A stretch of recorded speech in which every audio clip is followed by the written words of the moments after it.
Hello students, फोनोस institute के YouTube channel में आपका स्वागत है।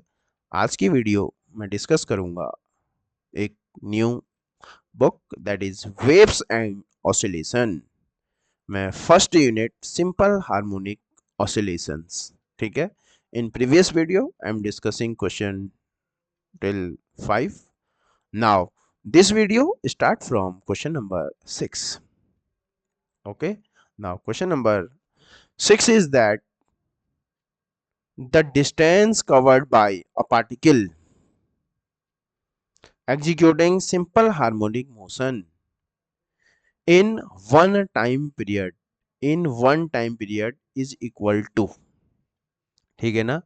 तो कहने का मतलब है कि अगर कोई पार्टिकल सिंपल हार्मोनिक मोशन कर रहा है एक टाइम पीरियड, मतलब एक टाइम पीरियड में वो कितनी बार उसका एम्पलीट्यूड कितना डिस्टेंस ट्रेवल करेगा इन द फॉर्म ऑफ, हमको क्या बताना है, एम्पलीट्यूड के टर्म्स में बताना है। ठीक है, 4 times, 2 times, 1 times, 8 times. Question समझ में आ गया कि कोई पार्टिकल क्या है, वो सिंपल हार्मोनिक मोशन कर रहा है एक टाइम पीरियड में कितनी डिस्टेंस कवर करेगा। तो जनरली हम इसको फेजर डायग्राम से समझते हैं। ठीक है, जनरली हम इसको किससे समझते हैं? फेजर डायग्राम से। ठीक है, ठीक है। तो सबसे फर्स्ट क्या होगा, पार्टिकल यहां से चलना स्टार्ट करेगा। ठीक है, पार्टिकल कहां से चलना स्टार्ट करेगा? यहां से। ये इसकी मीन पोजीशन है, ये इसकी मीन पोजीशन है। ठीक है, ये मीन पोजीशन से कहाँ जाएगा? ये इसकी क्या है? Extreme position, extreme position. फिर कहाँ आएगा? फिर इधर आएगा। फिर कहाँ आएगा? ये फिर से मीन पोजीशन। फिर से कहाँ आएगा? ये आएगा मीन पोजीशन। ठीक है, फिर से कहाँ आएगा? Mean position. तो ये the distance from maximum displacement, तो ये ए, इसे हम ए एम्पलीट्यूड कहेंगे और ये कहेंगे। तो टोटल कितना हो गया?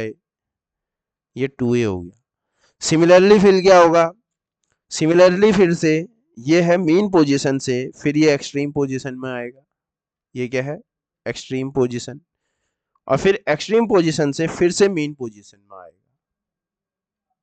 फिर से मीन। तो ये फिर से कितने ट्रेवल कर रहा है? ए। क्लियर हो गया? ए और ए। तो टोटल डिस्टेंस, फिर टोटल डिस्टेंस कितनी ट्रेवल करी? 2a करी। अगर हमसे पूछा जाए कि टोटल डिस्प्लेसमेंट बताओ वन टाइम पीरियड के लिए, दोबारा से मीन पोजीशन में आने के लिए, तो कितना होगा? 2a plus 2a, that means 4a। इसका मतलब हुआ 4 times of amplitude, 4 times of amplitude. बहुत सारे बच्चे क्या लिखेंगे? जीरो भी अगर ऑप्शन में आएगा तो जीरो को करेक्ट करके आ जाएंगे, बट डिस्टेंस की बात हो रही है और डिस्टेंस ऐसे जीरो नहीं हो सकती है। क्लियर है ना? कोई पार्टिकल सिंपल हार्मोनिक मोशन कर रहा है तो डिस्टेंस कभी जीरो नहीं हो। क्लियर है? हालांकि इसमें जीरो ऑप्शन नहीं है तो मैक्सिमम टाइम जीरो भी ऑप्शन में आ जाता है। क्लियर हो गया? तो कोई भी पार्टिकल अगर क्या होगा, सिंपल हार्मोनिक मोशन कर रहा है, जब वो वन टाइम पीरियड को कंप्लीट कर लेगा तो कितनी डिस्टेंस ट्रेवल करेगा? वो 4 टाइम्स ऑफ इट्स एम्पलीट्यूड। ठीक है, 4 times of its amplitude, that is which is present on option A. So the correct answer of this question is A. Clear? Now moving on, question number 7th. Question number 7th is also expected question for the upcoming examination. So question number 7 is that the displacement of a particle, ठीक है, in SHM is indicated by the equation. कोई particle है वो simple harmonic motion कर रहा है, ये है 10 sin 20t plus pi by 3, where y in meter, displacement meter में दिया है, the value of maximum velocity, the maximum velocity of the particle.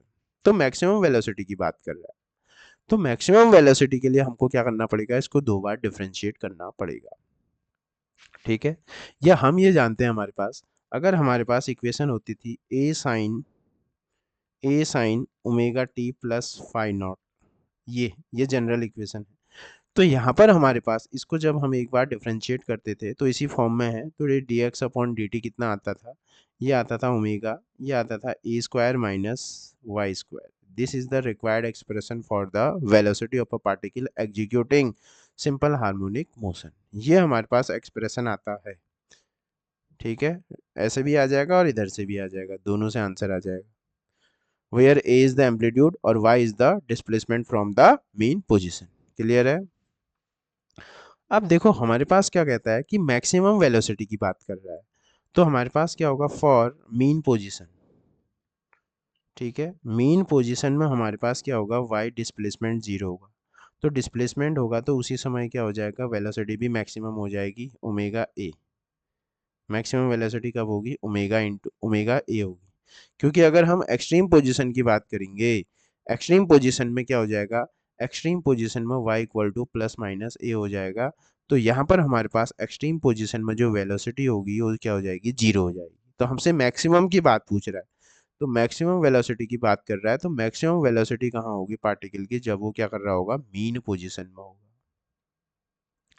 तभी उसके पास क्या होगी, मैक्सिमम वेलोसिटी होगी, और होगी कितनी, ओमेगा इंटू ए, ओमेगा इंटू ए, ठीक है, ओमेगा इंटू ए। अब हम क्या करते हैं, इससे कंपेयर करते हैं, तो ओमेगा कितना है 20 और ए कितना है 10, तो यहाँ से हमारे पास वी मैक्स आ जाएगा, वी मैक्स आ जाएगी ओमेगा ए, तो 2 omega is 20, 20 into 10, that means we max हमारे पास आ जाएगा 200 मीटर पर सेकेंड। कितना आ जाएगा, 200 मीटर पर सेकेंड। वी कितना आ जाएगा, 200 meter per second.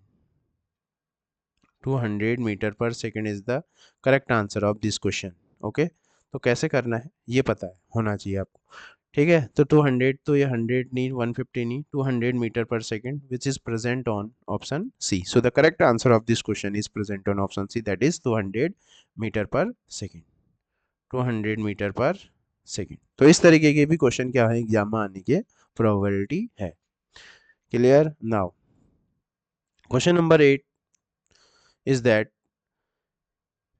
in the above questions the value of phase constant, तो फाई नॉट की बात कर रहा है, तो फाई नॉट हमारे पास अगर इसे हम कंपेयर करें बेसिक इक्वेशन से, तो y equal to A sine phi naught pi by three है।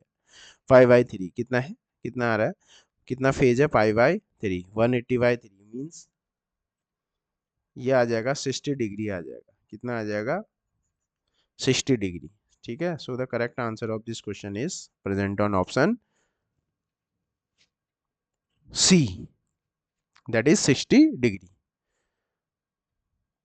नाउ मोस्ट इंपोर्टेंट क्वेश्चन, ठीक है, this is the most important question.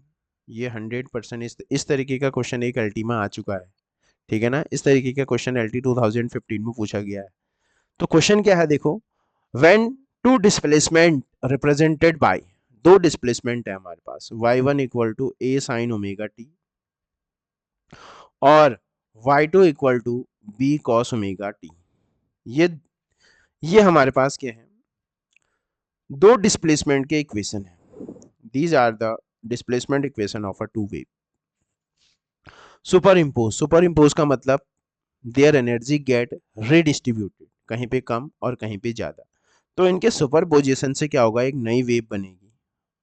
Principal of superposition ऐसा कहता है, y इक्वल टू इनका जो डिस्प्लेसमेंट होगा, इनके डिस्प्लेसमेंट का वेक्टर सम होता है। तो यहां से हमारे पास जो बन जाएगी y equal to A sine omega T plus b cos omega t. This is the resultant equation.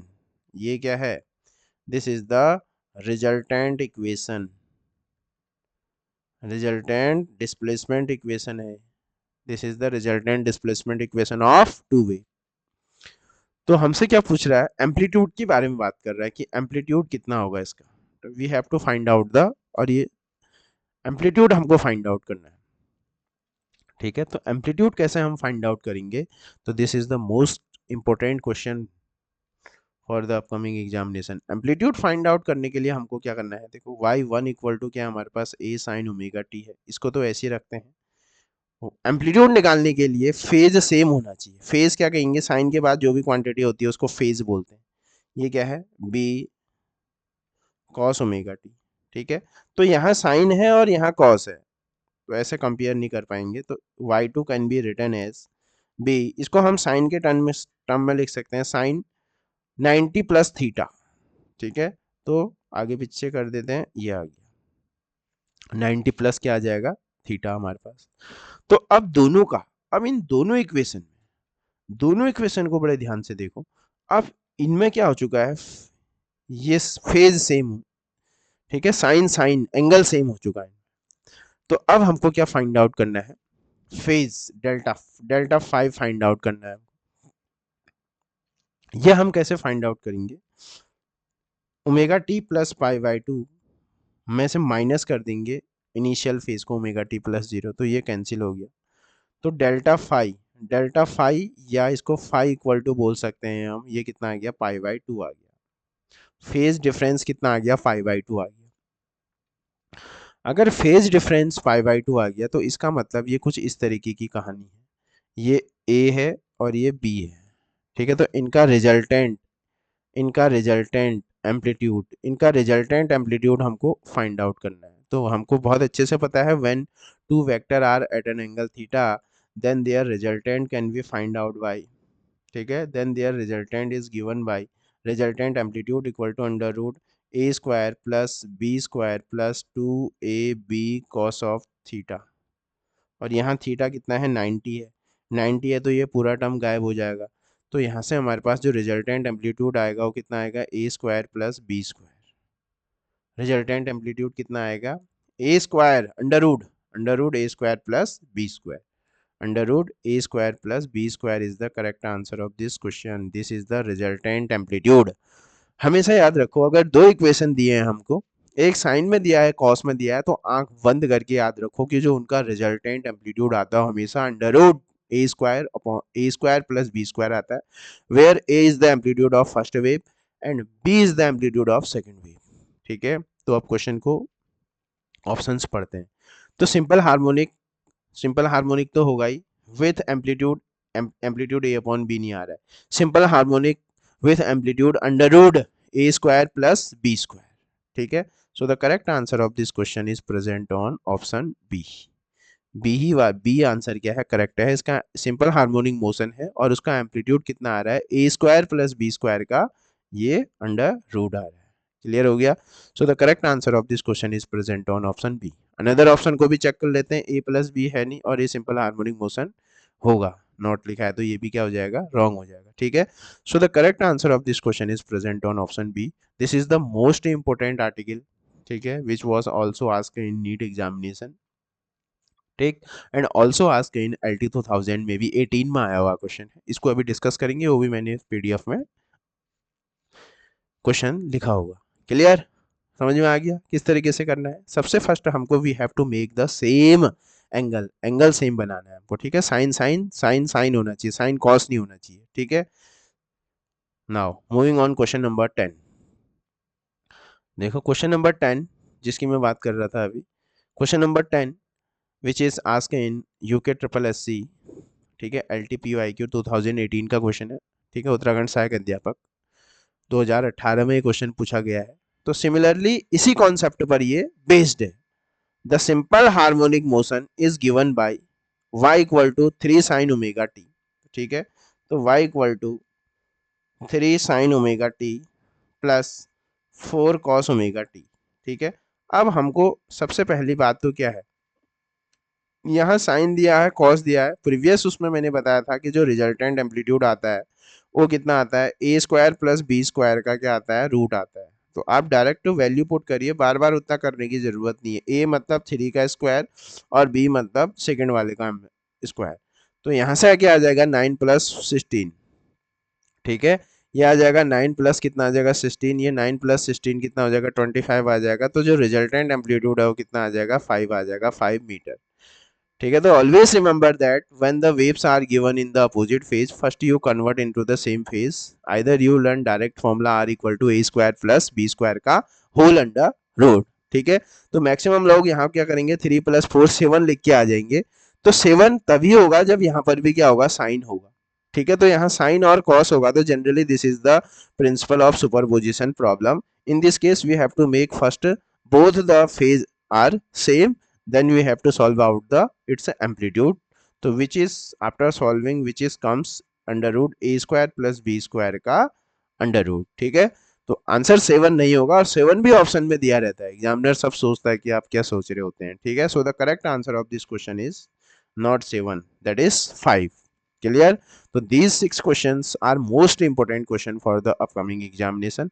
Also we covered the previous year questions in this video.